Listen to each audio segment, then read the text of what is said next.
Hello everyone. तो यूपीएचईएससी यानी कि उत्तर प्रदेश उच्चतर शिक्षा सेवा आयोग की विज्ञापन संख्या 51 के द्वारा अशासकीय सहायता प्राप्त महाविद्यालयों में रिक्त सहायक आचार्य यानी कि असिस्टेंट प्रोफेसर की कुल 1017 पदों का ऑनलाइन विज्ञापन ये जारी किया गया था 2022 में, आपको याद होगा। और इसी विज्ञापन में सहायक आचार्य बीएड के भी 107 पद शामिल थे और इस पर आवेदन की जो अंतिम तिथि थी वो 31 अगस्त 2022 थी। सारी बातें आप जान रहे होंगे और आपको ये भी पता होगा कि ये जो परीक्षा हुई थी यूपीएचईएससी विज्ञापन संख्या 51, जिसकी पुनः परीक्षा हाल ही में 18 और 19 अप्रैल को कराई गई, लेकिन उसमें असिस्टेंट प्रोफेसर बीएड के लिए जो विज्ञापन 2022 में जारी हुआ था उस पर दोबारा से आवेदन 2025 में लिया गया था, लेकिन परीक्षा नहीं कराई गई थी और इसका जो दोबारा से आवेदन लिया गया था वो भी रद्द करते हुए अब तीसरी बार विज्ञापन जारी किया गया है। दोस्तों ध्यान देना कि इसमें आवेदन कौन कौन लोग कर पाएंगे। जैसा कि आप जानते हैं ये विज्ञापन पहली बार 2022 में जारी हुआ था, तो इसमें आवेदन करने की जो लास्ट डेट थी वो 31 अगस्त 2022 थी।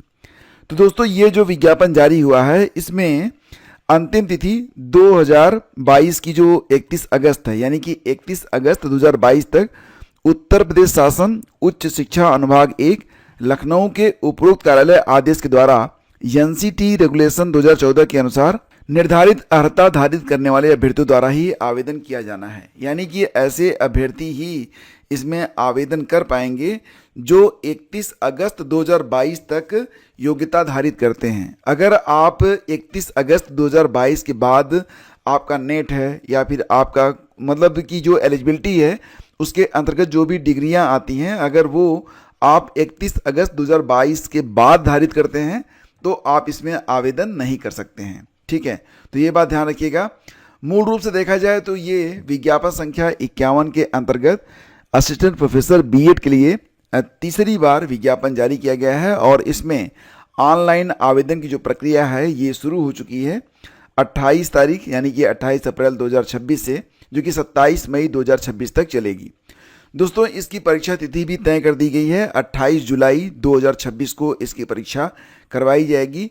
और ऐसे एस्पिरेंट जो कि इसमें पहले आवेदन किए थे लेकिन अब क्योंकि इसमें जो अर्हता है उसमें संशोधन किया गया है, तो अगर संशोधित अर्हता के अंतर्गत वो नहीं आते हैं और 2022 का विज्ञापन या फिर 2025 के विज्ञापन के सापेक्ष उन्होंने आवेदन कर रखा है, फीस वगैरह जमा कर रखी है, तो वो अपनी फीस वापस ले सकते हैं। कब तक? 30 मई 2026 तक। पूरी प्रक्रिया इस नोटिफिकेशन में बताई गई है। तो देखो दोस्तों यहाँ पर लिखा गया है कि विज्ञापन प्रकाशन के उपरांत माननीय उच्च न्यायालय इलाहाबाद में योजित याचिका संख्या आदेश और इसमें जो पारित आदेश था दिनांक 9/12/2022 द्वारा सहायक आचार्य बीएड की अर्हता एनसीटी रेगुलेशन 2014 के मानकों के अनुरूप न होने के कारण इसे रद्द करते हुए पुनः विज्ञापित करने का आदेश पारित किया गया था। ठीक है, कब? 9 दिसंबर 2022 को। दोस्तों इसके बाद क्या हुआ कि उत्तर प्रदेश शिक्षा सेवा चयन आयोग द्वारा दिनांक 23 मई 2025 को पुनः संशोधित विज्ञापन संख्या 51 जारी किया गया था बीएड असिस्टेंट प्रोफेसर के लिए। बहुत सारे लोगों ने इसमें आवेदन भी किया था, जिसमें आवेदन की अंतिम तिथि 23 जून 2025 निर्धारित की गई थी। लेकिन पुनः ध्यान दीजिएगा कि विज्ञापन के उपरांत पुनः अर्हता संबंधी आपत्तियों के कारण विज्ञापन को दोबारा से निरस्त करते हुए अर्हता के संबंध में प्रकरण शासन के उच्च शिक्षा विभाग को संदर्भित किया गया।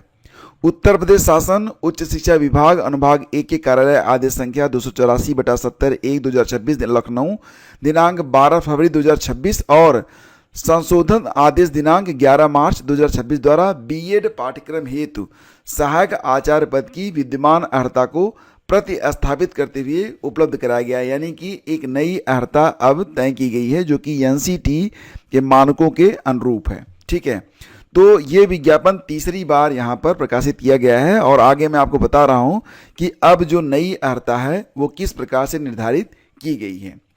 तो दोस्तों ध्यान दीजिएगा कि यहाँ पर यह बात भी लिखी गई है कि माननीय उच्च न्यायालय द्वारा उक्त याचिका में पारित आदेश दिनांक 9 दिसंबर 2022 एवं माननीय उच्चतम न्यायालय नई दिल्ली में योजित विशेष अनुज्ञा याचिका संख्या 10 में पारित आदेश दिनांक 1 सितंबर 2023 के अनुपालन में पुनः सहायक आचार्य बीएड के 107 पदों का ऑनलाइन विज्ञापन प्रकाशित किया जा रहा है, जिसमें विज्ञापन संख्या 51 की अंतिम तिथि, ध्यान दीजिएगा कि जो विज्ञापन संख्या 51 जिसमें आवेदन करने की अंतिम तिथि पहली बार 31 अगस्त 2022 थी, तो ध्यान दीजिए कि जो एस्पिरेंट इस विज्ञापन में आवेदन करना चाहते हैं उनकी जो शैक्षिक योग्यता है वो 31 अगस्त 2022 तक पूरी होनी चाहिए।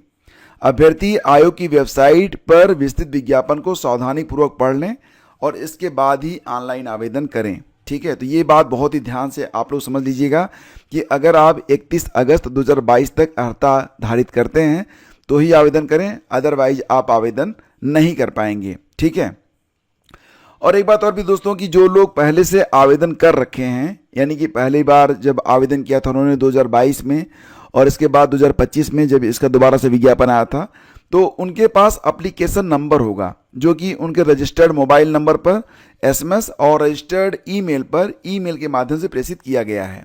तो आप सर्च करेंगे तो आपको आपका एप्लीकेशन नंबर देखने को मिल जाएगा। अभ्यर्थी द्वारा आवेदन संख्या एप्लीकेशन नंबर का प्रयोग कर पुनः नवीन आवेदन किया जाना है। और ध्यान दीजिए, अगर इसके पहले आपने आवेदन कर रखा था 2022-2025 में, तो भी आपको तीसरी बार भी आपको आवेदन करना ही करना है, लेकिन फीस आपकी नहीं लगेगी अगर आपने पहले से फीस जमा कर रखी है इसी विज्ञापन के सापेक्ष तो। ठीक है, ये बात आप लोग ध्यान रखिएगा। और जो लोग इसके पहले आवेदन किए हैं, फीस जमा किए हैं, लेकिन अब वो जो नई अर्हता है अगर उसको धारित नहीं करते हैं तो वो अपनी फीस वापस ले सकते हैं, जिसके लिए वो जो आपका एप्लीकेशन है उसका और जो बैंक का डिटेल है यानी कि रद्द चेक संलग्न करके आप शिक्षा सेवा चयन आयोग में जाकर अपना पैसा वापस ले सकते हैं। तो इम्पॉर्टेंट डेट्स मैंने आपको बताया कि आवेदन 28 अप्रैल से लेकर 27 मई के बीच में होगा, और अगर आप अपना शुल्क समाधान करना चाहते हैं, फीस वापस लेना चाहते हैं तो 30 मई तक ले सकते हैं।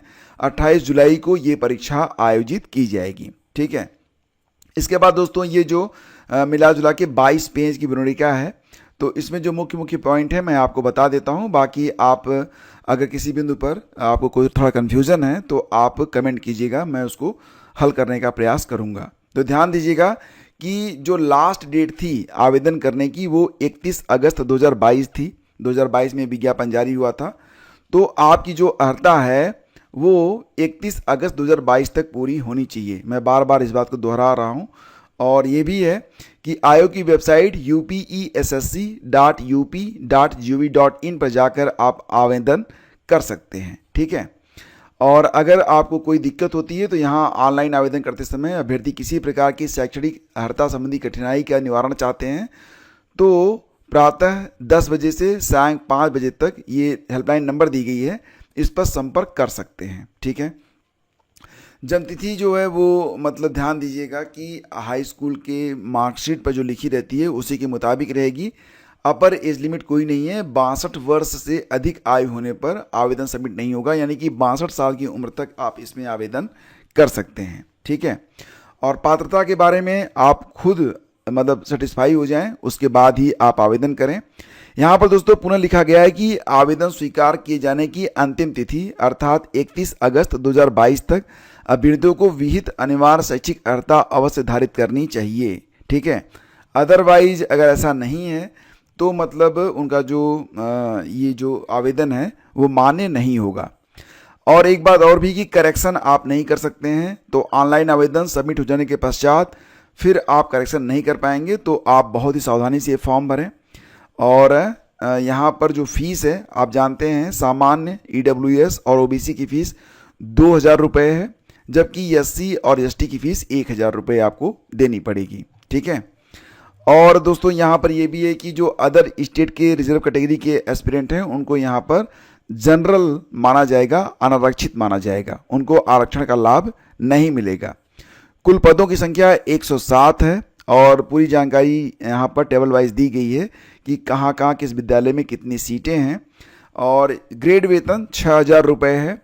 और ध्यान दीजिएगा कि अगर आप आरक्षण का लाभ लेना चाहते हैं तो आपका उत्तर प्रदेश का निवासी होना जरूरी है और महिला अभ्यर्थी जिनका जन्म उत्तर प्रदेश में हुआ है उन्हीं को ये लाभ मिलेगा। ऐसा नहीं कि कोई महिला अभ्यर्थी हैं और वो हरियाणा की हैं या अदर स्टेट की हैं, यूपी में उनकी शादी हो गई है तो उनको आरक्षण का लाभ नहीं मिलेगा। यहाँ पर महिला अभ्यर्थियों का जो जाति है वो उनके पिता पक्ष से तय होगा, ये बात यहाँ पर लिखा गया है। ठीक है, और ये भी है कि यहाँ पर कोई भी करेक्शन आप नहीं कर सकते हैं, बार बार ये बात यहाँ पर दोहराई गई है, जिसकी संपूर्ण जिम्मेदारी, यानी कि अगर कोई गलती होती है तो आप स्वयं इसके लिए जिम्मेदार रहेंगे।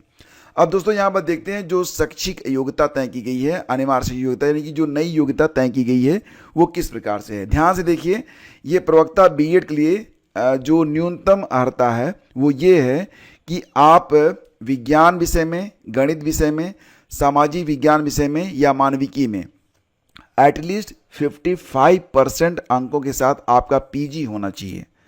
पहली बात यह कि आपका पीजी होना चाहिए 55% अंकों के साथ। ठीक है, दूसरी बात दोस्तों ये कि आपके पास एमएड हो, ठीक है, तो आप एलिजिबल रहेंगे, ये पहली शर्त है। अब दूसरी शर्त भी यहाँ पर रखी गई है कि अगर आप मान लेते हैं आप एमएड नहीं हैं तो फिर आप किस प्रकार से आवेदन करेंगे।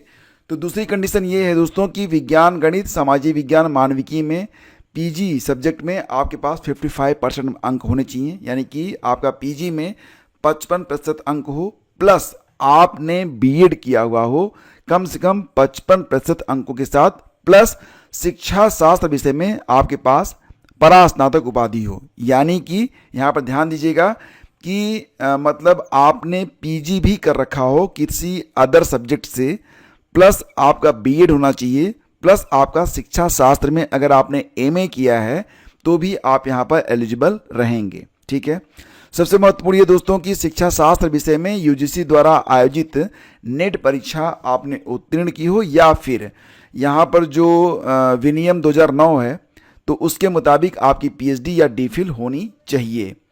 तो सारी बातें बिल्कुल क्लियर हैं, अब आप समझ गए होंगे कि अगर आप एमएड नहीं हैं तो भी आपसे बीएड मांगा गया है। ठीक है, मतलब ये कि पीजी में आपका 55% हो, प्लस आपने बीएड कर रखा हो, प्लस आप शिक्षा शास्त्र विषय में आपका पीजी होना चाहिए, तब जाके आप आवेदन कर पाएंगे। नेट तो सबके लिए कंपलसरी रखा गया है। ठीक है, बाकी दोस्तों जो आवेदन है ये आप वेबसाइट पर ही करेंगे और इसके बाद कोई बहुत विशेष बात यहाँ पर नहीं है। चयन का जो आधार है वो लिखित परीक्षा और इंटरव्यू है।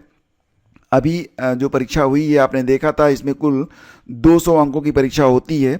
सामान्य ज्ञान के इसमें 60 अंक और वैकल्पिक विषय के 140, यानी कि कुल प्रश्न जीएस के 30 होते हैं और सब्जेक्ट के कितने होते हैं, 70 होते हैं। तो इस प्रकार से कुल मिला के 100 प्रश्न आपको वहाँ पर हल करने पड़ेंगे और इंटरव्यू होगा आपका 30 अंक का। इस प्रकार से 230 अंकों पर आपकी जो फाइनल मेरिट है वो तैयार की जाएगी।